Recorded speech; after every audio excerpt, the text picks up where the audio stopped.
মহান রব্বুল আলামিন আমাদেরকে দীর্ঘ একটা সময় অপেক্ষার পরে, দীর্ঘ একটা সংগ্রামের পরে আপাতত আমাদেরকে একটা বিজয় দান করেছেন। নতুন করে একটা স্বাধীনতার সুখ অর্জন করার জন্য আমাদেরকে সুযোগ করে দিয়েছেন। সেজন্য আমরা সকলেই বলি আলহামদুলিল্লাহ। যারা পড়েন নাই তারা মনে হয় স্বাধীনতা সুখ উপভোগ করছেন না, তাই না? হয়তো কারো কারো মনে হচ্ছে যে এটা স্বাধীনতা হয় নাই, তারা হয়তো আলহামদুলিল্লাহ নাও পড়তে পারেন। যাই হোক, সেটা আপনার ব্যক্তিগত মতামত, ব্যক্তিগত স্বাধীনতা। তবে আপামর জনতা মনে করছে যে আমরা নতুনভাবে বাঁচতে শিখেছি, নতুনভাবে কথা বলা শিখেছি, নতুনভাবে আমরা বাক স্বাধীনতা পেয়েছি, নতুনভাবে আমরা অধিকার আদায় করার স্বাধীনতা পেয়েছি। যারা আমার এই মতের সাথে একমত তারা অবশ্যই আলহামদুলিল্লাহ পড়েছেন, আর যিনি ভিন্ন মত পোষণ করেন তিনি হয়তো আলহামদুলিল্লাহ পড়েন নাই। কবি নজরুল একটা কবিতা লিখেছিলেন, কবিতাটার একটা অংশ আমি পড়ছি। তিনি বলছিলেন, এদেশ ছাড়বে কিনা বল, নইলে কিলের চোটে হাড় করিব জল। মোরা মারব মারের চোটে ভূত ভাগাবো, মন্ত্র দিয়ে নয়। মোরা জীবনভর মার খেয়েছি, আর প্রাণে নাশ হয়। ইংরেজ নীলকরদেরকে বিতাড়িত করার জন্য তিনি এই কবিতাটা লিখেছিলেন। ভাষাটা আপনারা বুঝেছেন? বলছেন যে এদেশ ছাড়বে কিনা বল। নীলকর ব্রিটিশ বলেছিল, পাকিস্তানি তাদেরকে বলেছিল যে এদেশ তোরা কি স্বেচ্ছায় ছাড়বি নাকি মার দিয়ে তোদেরকে আমি এখান থেকে ভাগাবো। আমরা অনেক সয়েছি, অনেক মার খেয়েছি, আর প্রাণে সয় না, এবার এখান থেকে ভাগ। সম্ভবত এই কবিতার যে আবেদন, সে আবেদন উদ্দীপ্ত হয়ে আমাদের ছাত্র সমাজ, তরুণ জনতা, আবাল বৃদ্ধ বনিতা, ছোট বড়, যুবক তরুণ বৃদ্ধ সকলেই মিলে প্রচেষ্টায় আমরা একটা স্বৈরাচার মুক্ত বাংলাদেশ পেয়েছি। কিন্তু এমন একটা পরিবেশ ছিল যার ভয়, যার ভীতি মনে হচ্ছে যেন এখন আমাদের মধ্যে থেকে যায়নি। আমি যে কথাগুলো বলছি, এবং কালকে টিভিতে একজন বলছিল, একজন সাংবাদিক এটিএনের, যে আমার তো মনে হচ্ছে যে এখনও যদি আমি বাকস্বাধীনতা মানে পুরা পাইনি, এখনও কেমন যেন ভীতি কাজ করছে, যে মনে হয় যেন একটা সত্য কথা বললে, অন্যায়ের বিরুদ্ধে কথা বললে, জালিমদের বিরুদ্ধে কথা বললে, স্বৈরাচারদের বিরুদ্ধে কথা বললে এখনও হতে পারে আমার উপর আঘাত আসতে পারে, এখনও হতে পারে আমি বন্দী হতে পারি। এরকম একটা ভীতি আমাদের ভিতরে এখনও কাজ করছে। আমি গত জুমায় আপনাদের কাছ থেকে, আপনাদের মুখ থেকে, মানে আপনারা স্বেচ্ছায় হোক আর অনিচ্ছায় হোক, জোর করে আপনাদের মুখ থেকে একটা কথা আদায় করেছিলাম, একটা সাক্ষী দিয়েছিলাম যে আপনারা সাক্ষী দেন যে এই শাসক তার প্রজাদের, তার জনগণের নিরাপত্তা নিশ্চিত করতে পারে না, বরং উল্টা তার প্রশাসন দিয়ে, তার সেনাবাহিনী দিয়ে মানুষ মারতে পারে, বিশেষ করে শিশু, যুবক, কিশোরদেরকে মারতে পারে বিনা অন্যায়তে। এই শাসকের এই শাসন ক্ষমতা থাকার কোনো যোগ্যতা আছে?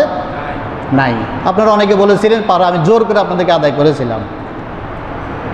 শুনেন, মৃত্যু আপনার গায়ে একটা আঁচড়, আপনার উপর একটা নির্যাতন। মনে রাখবেন, ন্যায় হোক আর অন্যায় হোক, কশ্চিনকালেও আল্লাহর হুকুম ছাড়া আপনার গায়ের একটা পশম নড়ার কোনো ক্ষমতা বা অধিকার নাই। এটা মনে রাখবেন, এটা ঈমান রাখবেন। আজকে হয়তো অনেকে খুবই আনন্দ, খুবই সুখ উপভোগ করছেন, আনন্দে আত্মহারা হয়ে কি করছেন সেটাও হয়তো মাথায় রাখছেন না। কিন্তু যারা এখন যারা বেশি আনন্দ দেখাচ্ছেন, বেশি উৎফুল্ল দেখাচ্ছেন, বেশি স্বাধীনতা দেখাচ্ছেন, এরাই ওই সময় একটা কথা বলে নাই এই নির্যাতিত জনগণের পক্ষে। এরাই তো ওই সময় সবচেয়ে বেশি গর্তে লুকিয়ে ছিল। অথচ যারা ওই সময় কথা বলেছে, এর আগেও কথা বলেছে, প্রাণ দিয়েছে, জান দিয়েছে, তাদের নিজের জীবন দিয়েছে, আত্মীয় স্বজন জীবন দিয়েছে, তারা কিন্তু এখন ওই সুখ উপভোগ করছে না। তারা এখনও মনে করছে না যে ওই স্বাধীনতা আমরা পেয়েছি, কারণ সবেমাত্র একটা স্বৈর শাসকের পতন ঘটেছে, কিন্তু এর পরবর্তীতে এই দেশটাকে রক্ষা এই দেশের সম্পদ রক্ষা, দেশের মানুষের সম্পদ রক্ষা, মান ইজ্জত শৃঙ্খলা রক্ষা, দেশকে গড়ে করার অনেক কাজ বাকি আছে। সেই কাজ ফালাইয়ে দিয়ে যারা এখন আনন্দ উৎসবে মেতে উঠেছেন, আপনারা বাস্তবে ওই স্বাধীনতা যুদ্ধের সৈনিক নয়, যার বাস্তব নমুনা আমি নিজের চোখে দেখেছি। প্রথম যখন ঘটনাটা শুনেছিলাম যে তিনি পদত্যাগ করেছেন আর এখান থেকে চোরের মতো পালিয়ে গিয়েছেন, তখন মনের ভিতরে যে একটা আনন্দ, এটা বলে কাউকে বোঝানো যাবে না। পরক্ষণেই ঘন্টা দুয়েক পরে খবর পাওয়ার পর আমি নিজে টার্মিনালে এসেছিলাম। আমাদের আরও কয়েকজন আলেম ওলামা এসেছিলেন, গিয়েছিলাম দেখার জন্য। মনের ভিতরে একটা আনন্দ যে ঠিক আছে দেখি মানুষ, কারণ ৭১-এর যুদ্ধ আমরা দেখি না, শুধু কানে শুনেছিলাম।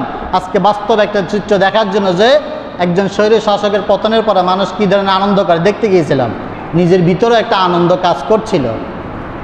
যাওয়ার পরে সম্ভবত ১০ থেকে ১৫ মিনিট আমি দাঁড়িয়েছিলাম এই টার্মিনাল মোড়ে। আমার সাথে আরও কয়েকজন ছিলেন, তারা সাক্ষী আছেন। দেখলাম যে মিষ্টি বিতরণ চলছে, বিভিন্ন কথাবার্তা। আলহামদুলিল্লাহ, যাই হোক, যারা আনন্দিত হয়েছেন তারা মিষ্টি খাচ্ছেন, খাওয়ান, সমস্যা নেই। এটা আমি বলি না যে নিষিদ্ধ, খাওয়াইছেন। কিছুক্ষণ পরেই একটা স্লোগান আসলো।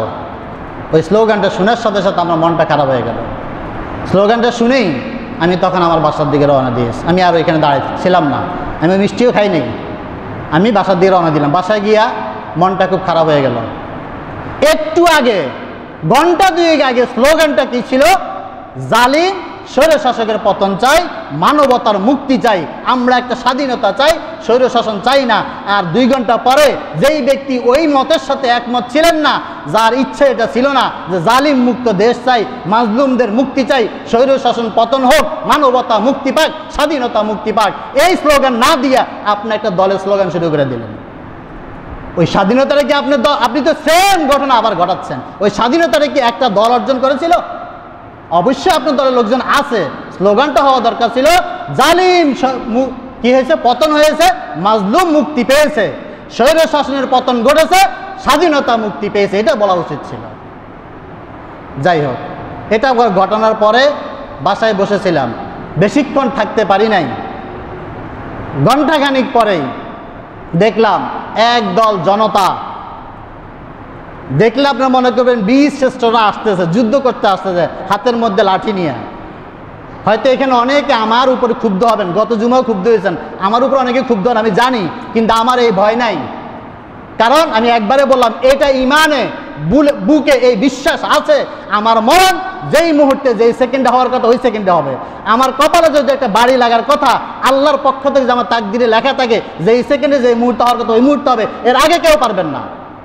পারেন নাই তো এই পর্যন্ত বলেছি অনেক ওপেন, কেউ কিছু বলতে পারেন না, হয়তো পিছনে সমালোচনা করেছেন, কিন্তু যেই দিন আমার নসিবে লেখা থাকবে যে কারো পক্ষ থেকে প্রতিরোধ, লাঠির বাড়ি, জেল, জুলুম, ফাঁসি, সেই দিন হবেই হবে। রোখার মতো শক্তি সাধ্য কারোই নেই। তখন আমি দেখেছিলাম লাঠিয়াল বাহিনী আসলেন। মনে মনে ছিল এটা যে হয়তো আনন্দ মিছিল করার জন্য এসেছেন। বারান্দায় এসে দাঁড়িয়েছিলাম দেখার জন্য, নিজের ভিতরে একটা আনন্দ যে সবাই আনন্দ করবে, দেখব। ঘটনাটা বিপরীত। আমার বাসার একদম সাথেই, উনি কোন দল কী করে আমার জানা নাই, তার বাড়িটার ভিতরে পিটান শুরু করলো, মায়ের শুরু করলো, ভাঙ্গা চুরা সব কিছু করলো। ভিতরে ফ্যান ট্যান কী কী ছিল আমি দেখলাম, একটা ছেলের হাতে একটা ছোট ফ্যান মোটর লাগে, সেটাও ছেড়ে নিয়ে গেল। আচ্ছা, নিয়ে গেল, চুপচাপ দাঁড়াইছিলাম। আমার বাসার পাশেই আরেকজন লোক দাঁড়াইছিল, তিনি মোবাইলটা হাতে নিয়ে দাঁড়াইছিল, উনি ভিডিও করেন নাই। কেমন সভ্য জাতি আমরা! এই রাস্তার থেকে আমার বাসাকে টার্গেট করে লাঠি ফেঁকা হয়েছে। কি অপরাধ ছিল? তিনি বারান্দায় দাঁড়িয়ে শুধু মোবাইলটা হাতে নিয়ে দাঁড়িয়েছিলেন। যদি ভিডিও করে থাকে, তোমার সমস্যাটা কি? কোথায় স্বাধীন হয়েছি আমরা? স্বাধীনতা তো এখানে আপনি বন্ধ করলেন। আপনি যদি ন্যায় করে থাকেন, আপনার ভিডিও করতে আপত্তি কিসের? তার মানে আপনি চুরি করছেন, আপনি দালালি করছেন, আপনি সন্ত্রাসী করছেন, এই জন্য ভিডিও করতে দেন নাই। এটাই তো প্রমাণ কিসের স্বাধীনতা অর্জন করেছি আমরা। এই ঘটনার পরে আমি বারান্দা থেকে হাত তুলে বাইরে জানাইলাম, তোমরা এটা কি করছো? যাই হোক, আমার এখানের একজন মুসল্লি ছিলেন, একটা ছেলে, সে দেখার পরে পরে সবাইকে নিবৃত্ত করলেন, করার পরে চলে গেলেন সোজা হেঁটে, আর জানি না কোথায় যাচ্ছে। কিছুক্ষণ পরে দেখি গরু, ছাগল, ভেড়, তারপর হাঁস, মুরগি, চাল, ডাল সব নিয়ে মানুষ বের হচ্ছে। অবাক, কোত্থেকে আসতেছে এগুলো? আমি ভাবছি হয়তো ওখানে কেউ রিলিফ দিচ্ছে, আনন্দে মানুষকে রিলিফ দিচ্ছে। পরবর্তীতে জানতে পারলাম তৎকালীন আওয়ামী লীগের সমর্থিত চেয়ারম্যান হাফিজুল ইসলাম প্রামাণিক, সম্ভবত ওনার একটা মিল আছে, তাজ বেকারি এবং মিল, সেইখানে লুটপাট চলছে। সেইখানে লুটপাট চলছে। সারাটা বিকাল ভরে আমি বারান্দা দাঁড়া দেখলাম। আর পরিস্থিতি এমন, এখন যদি আমি একটা কথা বলি তাহলে আমার মেরে ফেলবে, এরকম একটা পরিস্থিতি। কারণ এরাই বললাম তো যে আমার বাসা টার্গেট করেও, যদি আমার বাসা না পাশের বাসাটা টার্গেট করে লাঠি নিক্ষেপ করা হয়েছিল। এই ছিল আপনাদের স্বাধীনতা না? এই ছিল আবু সাইদের রক্ত দেওয়া? এই ছিল রিয়ার মতো ছোট বাচ্চার মৃত্যু? এই ছিল তানবীরের মতো শাহাদাত? কলঙ্কতি করেছেন আপনারা যারা এই কাজটা করেছেন। আপনারা মুসলিমও হতে পারেন না। মুসলমানের থিমটাই আপনারা বুঝেন নাই। জালিমকে পতন, মাজলুমের মুক্তি, এটা বুঝেনই নেই আপনারা। আপনারা বুঝেছেন এক দলকে বিদায় করা, আরেক দল জুলুম শাসন করা, আরেক দল দখলদারি করা, এটাই কি স্বাধীনতা? যারা এই কাজটা করেছেন, কত নেককারজনক কাজটা করেছেন আপনারা। যে হন আপনারা আমার মুসল্লি হন, আমি দেখেছি তার মধ্যে আমার 2 একজন মুসল্লি ছিল। আমি ব্যর্থ। আমি গত দিন আপনাদেরকে কি বলেছিলাম? আমি কোনো মানুষের ব্যক্তির নাম উল্লেখ করি নাই। আমার প্রত্যেকটা আলোচনা আমি বলেছিলাম ইনসাফ, জুলুম এমন একটা জিনিস, জুলুম যদি আপনি কাফেরের বিরুদ্ধে করে থাকেন, আল্লাহর রায় আপনার বিরুদ্ধে আসবে। ইনসাফ এমন একটা জিনিস যেটা কোনো ধর্ম বর্ণ নির্বিশেষে, জাতি ধর্ম বর্ণ সবার জন্য সমান। সে মুসলিম হোক গায়রে মুসলিম হোক, তার অধিকার আপনাকে দিতে হবে। কোথায় পাইলেন আপনি যে একটা শাসক চলে গেল আর তার বাড়িঘর দখল করতে হবে? হ্যাঁ, আপনার ক্ষোভ আছে, এটা আমার না, আপনার না, লক্ষ কোটি জনতার ক্ষোভ আছে। গত 15, 16, 20 বছর তারা যে ক্ষোভ জন্মিয়েছে, এটার বহিঃপ্রকাশ ঘটবে, এটা আমি মানি। সেটার জন্য আপনি কি করতে পারেন? আপনি করতে পারেন আপনার ক্ষোভটাকে প্রকাশ করতে পারেন, বলতে পারেন, ঘটনাগুলো তুলে ধরতে পারেন, তাদের বিচার চাইতে পারেন। আপনি আইন কখনই নিজের হাতে তুলে নিতে পারেন না। এই অনুমতি ইসলামও দেয় না, রাষ্ট্রও দেয় না। আপনি মাল লুট করে এনেছেন আর স্লোগান দিচ্ছেন কি আমাদের মাল আমরা নিচ্ছি। কোথায় পেলেন আপনি আপনার মাল? এটা আপনার একার মাল তো না, অবশ্যই এটা জনগণের মাল। যে কম্বলগুলো বের করেছিল দেখছিলাম, এগুলো অবশ্যই রাষ্ট্রীয় সরকার প্রতি অনুদানকৃত, জনগণকে দেওয়ার কথা ছিল, দেয়নি, রেখে দিয়েছে। সেই জন্য কি এটা আপনি একা নিয়ে আসবেন? 2-4-5 জন আনলে সবাই পেয়ে গেল? নো। গনিমতের বৃত্তান্ত, গনিমতের ইতিহাস জানেন? এটা কি গনিমত? কখনই গনিমত নয়। এটা সশস্ত্র যুদ্ধ নয়, এটা একটা রাষ্ট্রীয় স্বৈর শাসনের বিরুদ্ধে যুদ্ধ ছিল। এটা গনিমত নয়। ওই সম্পদ যদি রাষ্ট্রীয় সম্পদ হয়, আপনাদের উচিত ছিল, যারা এখানে নেতৃস্থানীয় আছেন, আমি বলি আপনাদেরকে, যারা এখানে মুরব্বী আছেন, নেতৃস্থানীয় আছেন, এলাকার মুরব্বীরা আছেন, আপনাদের উচিত ছিল ওই সময়ে সকলে মিলে দাঁড়িয়ে, যেই সমস্ত জায়গায়, আমি তার এলাকার না চিনি না, আপনারা বুঝতে পারতেন, চিন্তা করা উচিত ছিল আপনাদের যে যেই সমস্ত জায়গায় এগুলো আছে, বিশেষ করে যাদের পতন ঘটেছে, এই সমস্ত সাপোর্টার যারা ছিলেন, তাদের বাড়িতে, তাদের স্থাপনায়, তাদের ব্যবসা প্রতিষ্ঠানে হামলা হতে পারে। আপনাদের উচিত ছিল মুরব্বীরা, নেতৃস্থানীয় লোকরা ওইখানে দাঁড়ায় স্লোগান দেওয়া নাই, রাজপথ ছাড়ি নাই, আমি আছি আপনার সাথে। কিসের আছেন আপনি? আপনার উচিত ছিল ওই সময় দাঁড়াইয়া এইটাকে সিলগালা করা। এই প্রতিষ্ঠানগুলি কি করেন? আপনি প্রয়োজনে সিলগালা করেন, যাতে তারা কি করতে পারে, এই জনগণের সম্পদ নিয়ে পালাইতে না পারে, আপনি সিলগালা করেন। আর ওই ব্যক্তিকে যদি পান, সে যদি ওই শরীর শাসকের লোক হয়ে থাকে, তাহলে তাকে অ্যারেস্ট করেন। তাকে মারার অনুমতি আপনাকে দেয় না, তাকে অ্যারেস্ট করেন, করে আইন শৃঙ্খলা রক্ষাকারী বাহিনীর হাতে আপনি সোপর্দ করেন। তার সম্পদটা রাষ্ট্রীয়ভাবে আপনি সোপর্দ করেন। রাষ্ট্র এই সম্পদটাকে ক্রোপ করে এই সম্পদ দিয়ে জনগণের কল্যাণে কাজ করবে। যে জনগণ থেকে ছিনায় নিয়েছিল, জনগণের সম্পদ লুট করেছিল, ওই সম্পদ আবার জনগণের কল্যাণে ব্যয় হবে, রাষ্ট্র করার কাজে ব্যয় হবে। এটা হচ্ছে নিয়ম, এটা হচ্ছে আইন। আর আপনারা পাইছেন কি? যে আপনি পাইছেন নিয়ে দৌড় দিচ্ছেন। কি করলেন? বিপরীতে কি করলেন? 2টা জিনিস করলেন। এর আগের জন্য আমি যে বলেছিলাম, কাল কিয়ামতের ময়দানে আল্লাহ যে ওই যে বলছিলাম আল মুফলেস, এই যারা মাল আনছেন না, এদের নাম মুফলেস, মানে নিঃস্ব। কি করলেন? ওই ব্যক্তি 15, 16, 20 বছর পরে বা তার জীবন পরে যত অন্যায় করেছিল, আপনি তার একটা হাঁস, একটা ছাগল, একটা চেয়ার, একটা বালিশ, একটা তোষক, একটা পর্দা নিয়ে এসে কি করলেন? তার সকল পাপ আপনার ঘাড়ে তুলে নিলেন।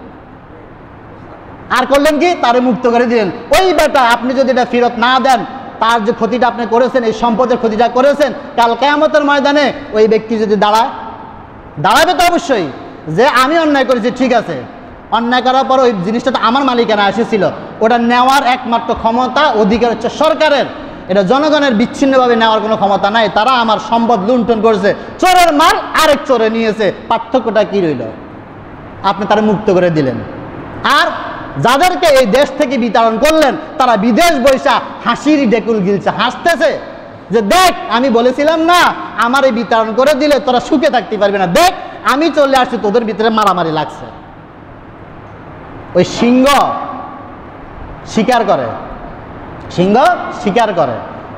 করে আনার পরে সিংহ একা যতটুকু খাওয়ার পরে শেষ পর্যায়ে নেকড়ে যারা আছে, শিয়াল যারা আছে, এরা নিজেরা শিকার করতে তেমন পারে না, এরা আরেকজনের শিকার করা জিনিস খায়। একটা সিংহ হয়তো বসে বসে খাচ্ছে, আর 10টা 15টা 20টা নেকড়ে চারদিক থেকে খালি একে দাবড়াচ্ছে।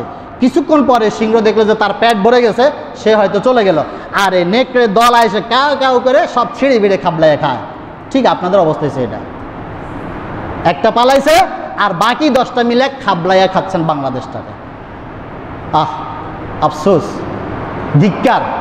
এই জন্য বলে 47 থেকে 24 বারবার স্বাধীন হয়েছি কিন্তু সভ্য হইনি, আমরা সভ্য হতে পারি নাই।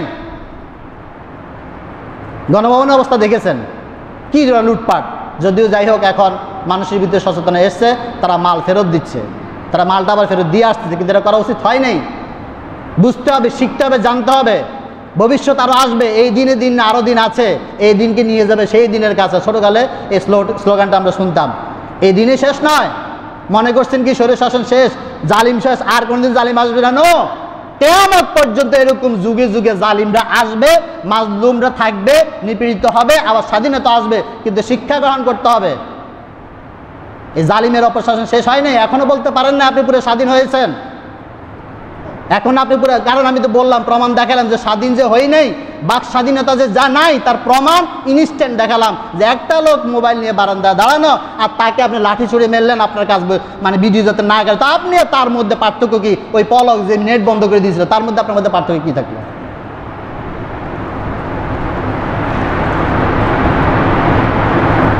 যাই হোক, সর্বশেষ সূরা আলে ইমরানের কয়েকটা আয়াত, আমি একটা আয়াত তেলাওয়াত করেছি। এটা হচ্ছে সূরা আলে ইমরানের 26 নম্বর আয়াত। এইখানে আল্লাহ তাআলা দুনিয়ার যত রাজা, নেতা, বাদশাহ, আমির, উমারা সকলকে উদ্দেশ্য করে বলছেন। ঘটনাটা হচ্ছে আল্লাহ রাসূল সাল্লাল্লাহু আলাইহি ওয়াসাল্লাম যখন বদরের যুদ্ধ, ওহদের যুদ্ধ, দুই যুদ্ধের পরে ইসলাম যখন মোটামুটি একটা রাষ্ট্রীয় পর্যায়ে যাচ্ছে, রাষ্ট্রীয় ক্ষমতা পাচ্ছে, আন্তর্জাতিকভাবে স্বীকৃতির দিকে যাচ্ছে, ওই সময়ে এই কাফের, ইয়াহুদি, মুশরিক সকল বিধর্মীরা একত্রিত হলো। আগে তো যুদ্ধ করেছিল শুধুমাত্র মক্কার লোকেরা, তারা বদর এবং ওহদ করার পরে দেখলো যে না, এদের সাথে পারতেছে না। এরপর এরা কি করলো? আন্তর্জাতিকভাবে ইসলাম বিদ্বেষী যতগুলো দল আছে সকলকে আহ্বান করলো। আহ্বান করে তারা একটা জোট করলো। জোট করে বলল যে এই মুসলমানদেরকে, তারা যেভাবে বিকশিত হচ্ছে আস্তে আস্তে, এদেরকে ঠেকানো যাবে না, আমরা একা পারবো না, সুতরাং আমরা একটা ঐক্য জোট করব। সর্বদলীয় ঐক্য জোট করে তারা একটা দল গঠন করে সিদ্ধান্ত নিল, এইবার সব দল মিলে মুসলমানদেরকে একদম দুনিয়া থেকে বিদায় করে দেব, ইসলামকে শেষ করে দেব। এই যখন পরিকল্পনা চলছিল তখন আল্লাহ তাআলা রাসূলকে জিবরাইলের মাধ্যমে জানাই দিলেন যে তারা যেই পরিমাণ প্রস্তুতি নিয়েছে, কারণ শুধুমাত্র মদিনার মুসলমানরা একদিকে আর পুরা বিশ্বজাহানের সকল দলমত একদিকে হয়ে গেছে। তখন রাসূলকে বলা হলো, জিবরাইল, যে আপনি প্রস্তুতি গ্রহণ করেন এটা থেকে মোকাবেলা করার জন্য। রাসূল সাহাবীদেরকে নিয়ে পরামর্শ বসলেন কি করা যায়। তখন সালমান ফারসি রাদিয়াল্লাহু তাআলা আনহু তিনি পরামর্শ দিলেন যে আল্লাহ রাসূল, যেই পরিমাণ সৈন্য তারা আসবে, অস্ত্র সব মিলাইয়া, আমরা মদিনার বাইরে গিয়ে তাদের সাথে সম্মুখ যুদ্ধে পারবো না, আমাদেরকে করতে হবে আত্মরক্ষামূলক, যাতে তারা আমাদের ভিতরে ঢুকতে না পারে। সর্বসম্মতিক্রমে মদিনার চারপাশে পরিখা, খাল খনন করার সিদ্ধান্ত গ্রহণ করা হলো। ওই যুদ্ধটাকে কোরআনের ভাষা বলা হয় গজওয়ায়ে আহজাব, আর এমনি বলে খন্দকের যুদ্ধ। এই যুদ্ধকালীন যখন সিদ্ধান্ত হলো যে পরিখা খনন করবে, মদিনার মরুভূমি, বালু, পাহাড়, তারপর পাথর, এগুলো খনন করা অনেক কষ্টকর, সময়ও কম, তারপরে রাসূল সিদ্ধান্ত ক্রমে প্রতি 40 হাত 10 জন করে ভাগ করে দিলেন, 40 হাত করে খনন করবে। কাজ শুরু হয়ে গেল। এক পর্যায়ে গিয়ে এমন বড় একটা পাথর, যে পাথরটা তারা সরাইতে পারতেছিলেন না, তখন রাসূলকে ডাকা হলো। রাসূল আয়েশা নিজের হাতে কুড়াল নিয়ে একটা বাড়ি দিলেন, দেওয়ার সাথে সাথে পাথরটা ভেঙে গেল, মাঝখান থেকে একটা বিদ্যুৎ চমকায় উঠল। রাসূল তখন বললেন যে এই আলো যেটা বের হয়েছে, এর আলোর মাধ্যমে আল্লাহ তাআলা আমাকে রোম এবং পারস্য দেখাচ্ছে, মুসলমানরা কোনো একদিন ইসলামের এই আলো নূরটা রোম এবং পারস্য পর্যন্ত পৌঁছে যাবে। আবার আঘাত করলেন, আবার অগ্নিস্ফুলিঙ্গ বিদ্যুৎ চমকালো। রাসূল বলবেন সিরিয়া, মিশর সব মুসলমানদের করায়তলে চলে আসবে। মদিনার ইহুদি নাসারা মুনাফিক যেগুলো ছিল, এরা সেনা ঠাট্টা করছে, কয় এই মুসলমান কয় কি, মদিনার মক্কার এই কয়েকটা লোকে যুদ্ধ ঠেকানোর জন্য না খায়া না দেয়া গর্ত খনন করে, মাটি খনন করে, আর এরা বলে রোম পারস্য বলে জয় করবে, সিরিয়া বলে জয় করবে। এটা কি কোশ্চিনকালে সম্ভব? ওই মুহূর্তে আল্লাহ তাআলা এই আয়াতটা নাজিল করে দিলেন রাসূলের উপরে, যাতে রাসূল ব্যথিত না হয়, হতাশা না হয়, মুমিনগণ যেন হতাশা না হয়। আল্লাহ তাআলা সেই দিন বললেন কুলিল্লাহুম্মা মালিকাল মুলক, দোয়ার সুরে, একেতে দোয়া, দ্বিতীয়ত রাসূলকে জানায় দেওয়া কি, কুলিল্লাহুম্মা মালিকাল মুলক, বল রাসূল আপনি বলে দেন যারা আজকে আপনাকে নিয়ে ঠাট্টা মশকরা করছে যে আপনি পারবেন না, এই গুটি কতক লোক নিয়ে এই যুদ্ধে ঠেকাতে পারবেন না, রোম পারস্য কিভাবে বিজয় করবেন, তাদেরকে জানায় দেন আল্লাহুম্মা মালিকাল মুলক, হে আল্লাহ তুমি তো হলা মালিকাল মুলক, সকল রাজার রাজা, সকল ক্ষমতার উৎস, সকল ক্ষমতার কেন্দ্রবিন্দু হচ্ছে তুমি।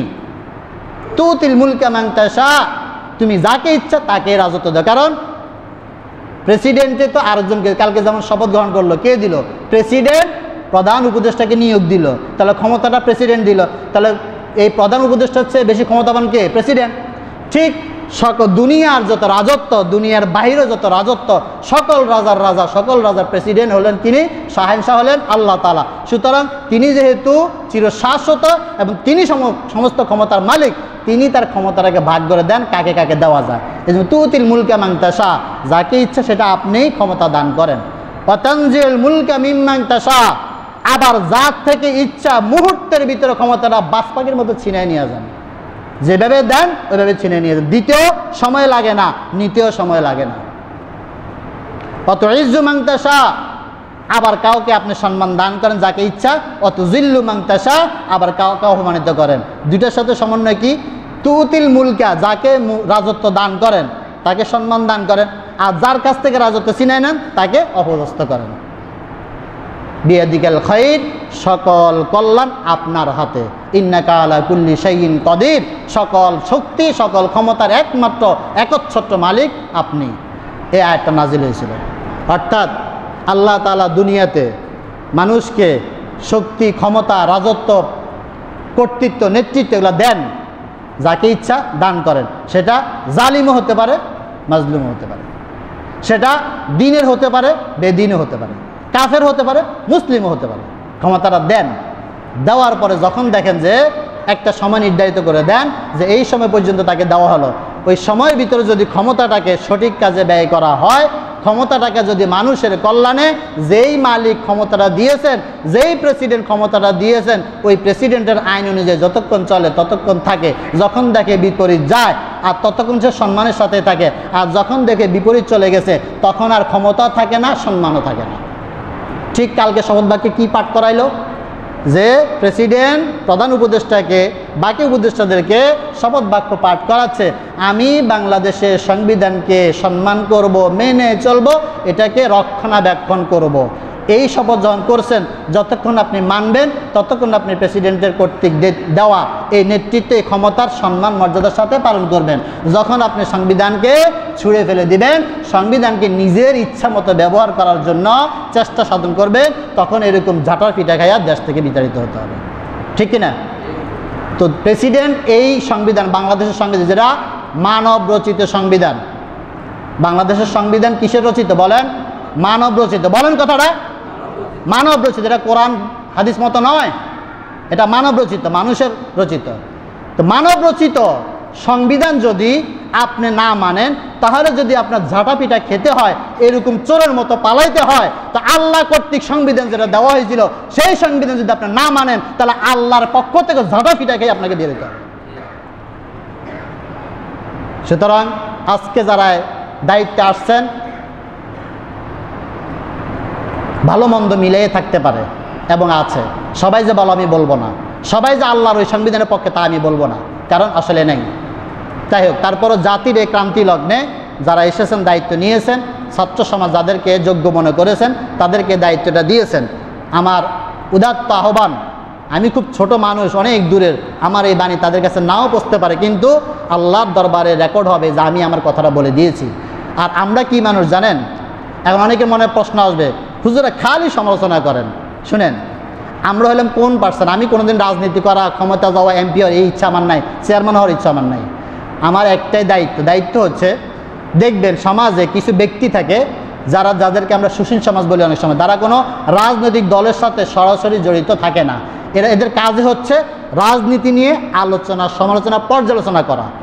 ঠিক বাংলাদেশের এবং বিশ্বের আলেম ওলামা, বিশেষ করে যারা মসজিদের দায়িত্বে, যারা মাহফিল করেন, এদের মূল দায়িত্ব হচ্ছে ওই সুশীল সমাজের মতো যে সমাজের যত রকমের অন্যায়, অবিচার, জুলুম, নিপীড়ন আছে এগুলার বিরুদ্ধে কথা বলা, যারা আছেন তাদের সমালোচনা করে তাদেরকে সঠিক পথটা দেখায় দেওয়া। চলবেন কি চলবেন এটা আপনার বিষয়, কিন্তু আমার দায়িত্ব শুধু বলে দেওয়া, আমার দায়িত্ব কি শুধু বলে দেওয়া। আর অ্যাজ এ মুসলিম আমি সবসময় আমার মালিক যেহেতু আল্লাহ, আমার রব যেহেতু আমার আল্লাহ, আমার আদর্শ যেহেতু মোহাম্মদ, আমার দিন যেহেতু ইসলাম, আমার সংবিধান যেহেতু কোরআনকে আমি মানি, সুতরাং সর্বসময় যেই ব্যক্তি, যেই পার্সনে ক্ষমতায় আসুক না কেন, আমি সর্বসময় তাদেরকে বলবো যে আপনি কোরআন মতো চালান, কোরআনকে সংবিধান বানিয়ে চিরজীবন বলতেই থাকবো। এটাই আমার দায়িত্ব এবং সকল আলেমের এটাই দায়িত্ব। কে ক্ষমতা আসলে আমার দেখার বিষয় না। হেফাজতের আমির ক্ষমতা আসুক, জামায়াতের আমির ক্ষমতা আসুক, আসলে যে আমার কথা বলা বন্ধ হয়ে যাবে, নো। কারণ সে ব্যক্তিও কোনো সময়ে বিপদগ্রস্ত হতে পারে, শয়তান তাকে ক্ষমতার লোভে, ক্ষমতার পাওয়ারে, চেয়ারের পাওয়ারে তাকে বিপদগ্রস্ত করতে পারে। এই জন্য মুসলিমের দায়িত্ব, সাধারণ আলেমদের দায়িত্ব, আমাদের দায়িত্ব হচ্ছে তাদেরকে সঠিক পথ দেখানো, সবসময় কানের ভিতরে কথা বলা, আল্লাহর বিধান থেকে, ইসলাম থেকে, কোরআন থেকে কখনোই সরবেন না। এটা আমাদের সবসময় দায়িত্ব।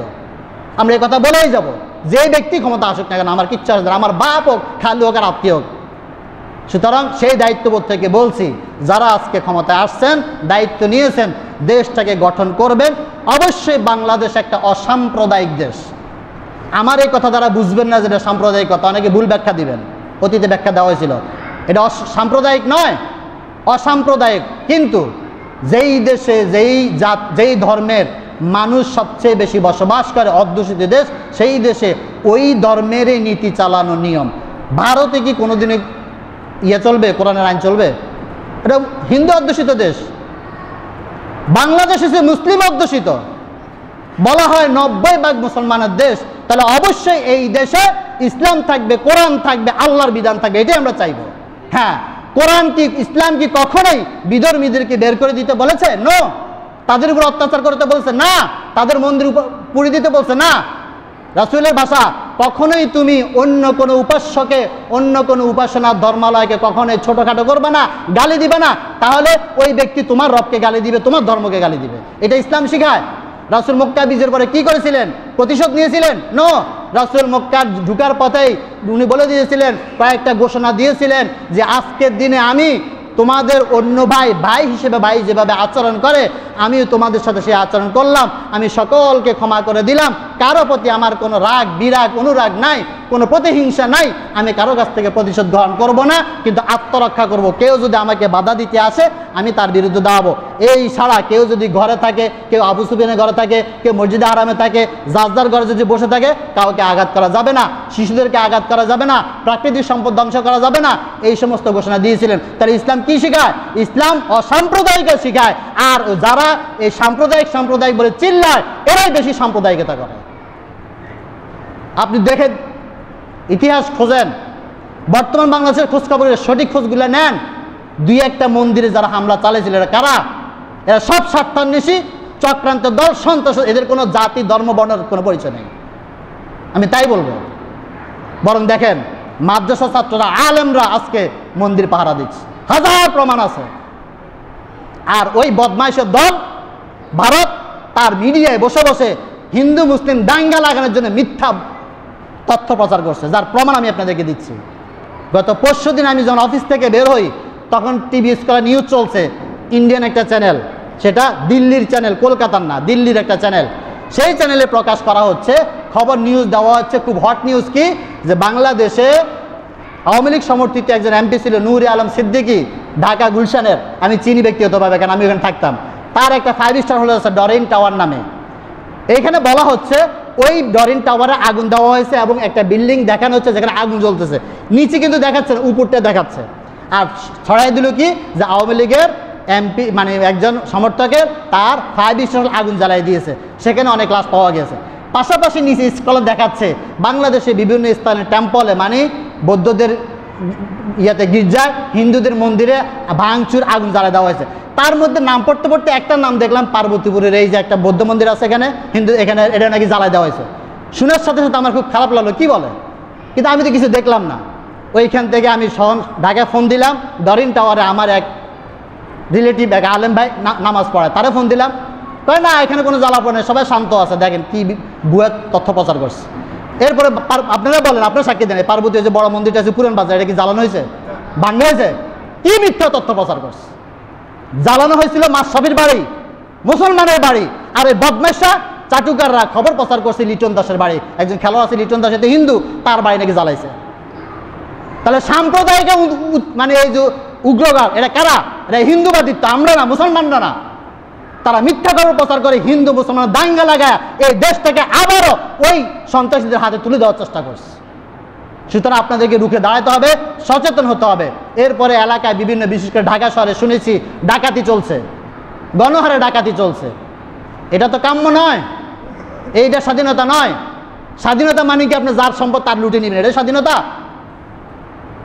আপনি আপনার অধীনে থাকবেন, আরেকজনের নয়, এটা হচ্ছে স্বাধীনতা। আরেকজনটা রক্ষা করবেন নিজের অধীনে থাইকা, এটা হচ্ছে স্বাধীনতা। স্বাধীনতা মানে না আমাকে স্বাধীন দিল, যাকে ইচ্ছা তাকে ধরে নেব, যার ইচ্ছা তার মাল নিয়ে নেব। সুতরাং এই মধ্যে যারা এই ঘটনা করেছেন, যারা এই ঘটনার সাথে সম্পৃক্ত ছিলেন, মানুষের বাড়ি ঘর ভাঙচুর, স্থাপনা ভাঙচুর করেছেন এবং মানুষের সম্পদ লুট করেছেন, সে যেই হোক, যে পার্সন হোক, যে ধর্মের হোক, অবশ্যই সম্পদ ফিরে দিয়ে আসবেন, হয় ওইখানে, নইলে রাষ্ট্রীয় কোষাগারে বা রাষ্ট্রীয় আইন শৃঙ্খলা রক্ষাকারী বাহিনীর কাছে। এবং যারা যারা যেই সমস্ত স্থাপনা ধ্বংস করেছেন, ঢাকা শহর দেখেছেন ছাত্ররা কিভাবে বিভিন্ন ওয়াল ভাঙছিল, বিভিন্ন লেখালেখি করেছে, এখন পরিষ্কার করতেছে। আপনার দায়িত্ব ওই যেগুলা ভাঙছেন ওগুলো ঠিক করে দিয়ে আসবেন। যদি না করেন, ওই ব্যক্তির সব পাপ গাড়ি নিয়ে কাল কিয়ামতের ময়দানে উঠবেন আপনার। এটা আমার কথা না, এর আগে বলেছিলাম, ইয়াউমা তাজিদু কুল্লু নাফসিন মা আমিলাত মিন খায়রিন মুহদারা আমা আমিলাত মিন সু, যত অন্যায় কাজ করবেন সব নিয়ে কাল কিয়ামতের ময়দানে দাঁড়াতে হবে। সুতরাং স্বাধীন হওয়া মানে মানুষের জিনিস লুটপাট করানো, কখনো এটা ইসলাম এবং রাষ্ট্র সম্মতি দেয় না। সর্বশেষ একটা কথা বলবো, ছোট্টকালে একটা কবিতা পড়েছিলাম, কবিতাটার নাম হচ্ছে উত্তম এবং অধম। অনেকে জানবেন যারা আমাদের লেভেলে বা আগের পর্যায়ে। যদিও কবিতাটা এখানে লেখক দেখাইছে সত্যেন্দ্রনাথ দত্ত, একজন হিন্দু, কিন্তু এই কবিতার মূল লেখক হচ্ছেন শেখ সাদি রহমতুল্লাহ আলাইহি। তিনি মূলত এই কবিতাটা উর্দু ভাষায় ফার্সি ভাষায় লিখেছিলেন, পরে এটাকে সত্যেন্দ্রনাথ দত্ত বাংলা অনুবাদ করেছে, নাম দিয়েছে উত্তম এবং অধম। এই উত্তম অধমের ভিতরে একটা ব্যক্তির কাহিনী, সে রাস্তায় কুকুর তাকে কামড় দিয়েছিল, দেওয়ার পরে যন্ত্রণায় বাসায় আসার পরে মেয়েরে বলছে আমাকে রাস্তায় কুকুর কামড় দিয়েছে। মেয়ে আফসোস করে বলছে, কুকুর তোমাকে কামড় দিয়েছে তো তোমার কি দাঁত নাই, তুমি তো একটা কামড় দিয়ে আসতে পারবা, কারণ তার মেয়েটা খুব ছোট, 4 বছর একটা বাচ্চা। বাপে জবাব দিয়েছিল, কুকুরের কাজ কুকুর করেছে সেটা শোভা পায়, মানুষ হয়ে কি কুকুরের কামড় শোভা পায়? কশ্চিন কালেও নয়। কি শিখলেন এই কবিতা থেকে? উত্তম এবং অধম। যদি আপনি কামড়ের বিনিময়ে আবার কামড় দেন তাহলে আপনি অধম, কামড়ের বিনিময়ে যদি সালাম দেন আপনি উত্তম। কোরআনের আয়াত আরেকটা পড়েছিলাম এই আল ইমরানের, ওয়াল কাযিমিনাল গায়যা ওয়াল আফিনা আনিন নাস ওয়াল্লাহু ইউহিব্বুল মুহসিনিন। আল্লাহ বলছেন উত্তম কারা? যারা নিজের রাগকে সংবরণ করে, প্রতিহিংসা করে না, প্রতিশোধ নিতে চায় না, মানুষকে ক্ষমা করে দেওয়ার মতো উদার হতে পারে, এরাই হচ্ছে অরিজিনাল উত্তম মানুষ। রাসূলের একটা হাদিস আমি পড়েছিলাম, এটা বুখারী, মুসলিম, আবু দাউদ, তিরমিজি 4টা গ্রন্থে এসেছে। আবু হুরায়রা থেকে বর্ণিত, রাসূল বলছিলেন যে তোমরা কি জানো মূল বীর পুরুষ কাকে বলে? তখন সাহাবীরা বলেছিলেন যেই ব্যক্তি যুদ্ধে আরেকজনকে পরাজিত করতে পারে সে হইল আসল বীর। রাসূল বললেন নো লাইসা শাদীদু বিসরাআতে, প্রতিশোধ নেওয়ার মাধ্যমে মল্লযুদ্ধে, হাতের যুদ্ধে আরেকজনকে পরাজিত করার নাম বীর মুক্তিযোদ্ধা নয়, বীরত্ব নয়। বীরত্ব হচ্ছে যেই ব্যক্তি রাগের সময় নিজেকে কন্ট্রোল করতে পারে, নিজেকে দমাইতে পারে। আপনার ক্ষোভ অবশ্যই আছে আমি বলি, কিন্তু এই ক্ষোভটাকে সংবরণ করে মানুষকে ক্ষমা করে দেওয়াটা হচ্ছে বীরের পরিচয়। সুতরাং আজকে আমাদের দাবি, আমরা সকলে ক্ষমা সুন্দর দৃষ্টি সবাই দেখব। তবে যারা অপরাধ করেছে, অন্যায় করেছে, জুলুম করেছে, অবশ্যই তাদের বিচার করতেই হবে। তবে আইন নিজের হাতে তুলে নেওয়া যাবে না। যাদেরকে আপনারা পাবেন এরকম এই সময় এরকম অন্যায় অবিচার করেছে, সে পুলিশ হোক, র্যাব হোক, উপজেলা চেয়ারম্যান হোক, মেম্বার হোক, আর একজন সাধারণ পাবলিক হোক, সমর্থক হোক, যদি আপনাদের উপরে এলাকায় অন্যায় অবিচার করে থাকে, মানুষ মেরে থাকে, মানুষকে হয়রানি করে থাকে, মানুষের অধিকার নষ্ট করে থাকে, তাকে ধরে আইন শৃঙ্খলা রক্ষাকারী বাহিনীর হাতে সোপর্দ করবেন, থানায় দিবেন, সেনাবাহিনীর কাছে দিবেন, নিজের হাতে আইন তুলে নিবেন না, দিয়ে তাদের যথাযথ বিচার করতে হবে। এবং বর্তমানে যারা রাষ্ট্র ক্ষমতায় গিয়েছেন তাদের প্রতি আমাদের আহ্বান, এই সমস্ত ঘটনার সুষ্ঠু তদন্ত করে, নিরপেক্ষ তদন্ত করে, এগুলার সঠিক বিচার করে এই মানুষকে মুক্ত করেন, মানুষের ক্ষোভটাকে প্রমোশন করেন যে এদের বিচার করা হয়েছে। এবং সেটা ওপেন থাকতে হবে, গোপন নয়। ওই যে আপনি গোপনে বললেন বিচার করে ফেলছেন, না, মানুষকে জানাইতে হবে এই লোক এই কারণে দণ্ডিত হয়েছে, তার দণ্ড কার্যকর করা হয়েছে, এটা মানুষকে জানাইতে হবে। তাহলে মানুষের ক্ষোভ প্রমোশিত হবে। আল্লাহ তাআলা আমাদেরকে এই যে বর্তমান পরিস্থিতি, এই পরিস্থিতি শান্ত থেকে ধৈর্য সহকারে আমরা যেন মোকাবেলা করে আবার যেন আমাদের ঘাড়ে আবার স্বৈরশাসন না চাপে, আবার যেন আমাদের বাক স্বাধীনতা বন্ধ না হয়, আবার যেন আমার সম্পদ, আমার সন্তান, আমার দেশ যাতে আবার এদের হাতে কবলে না পড়ে, এই বিষয়ে সজাগ থাকবেন। আল্লাহ তাআলা আমাদের সকলকে ধর্ম বর্ণ নির্বিশেষে একত্র হয়ে কাজ করার, দেশ গড়ার, নিজেদেরকে রক্ষা করার তৌফিক এনায়েত করার। সকল বলি আমিন। সুবহানাকাল্লাহুম্মা